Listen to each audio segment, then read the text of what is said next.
लाल बेनिया पियर बेनिया रतना जरावल बेनिया। अरे माई करवट फेरत बेनिया टूटी गईले सासु उदाबासलवली।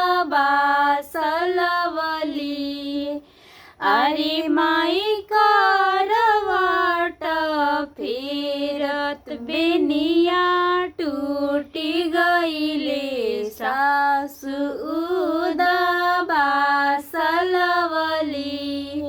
के करा के हजमा के करा के नहुआ भेजब के करा के बढ़ैया भेजब।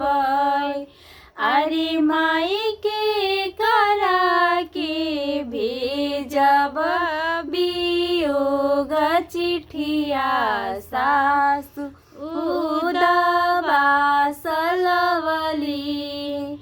अरे माई के करा के भेजब वियोग चिठिया सासु उदाबासलवली।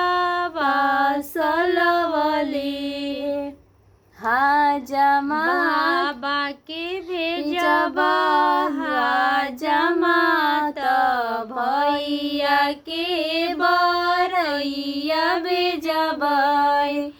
अरे माई तोहरा के भेजब वियोग चिठिया सासु उदाबासलवली।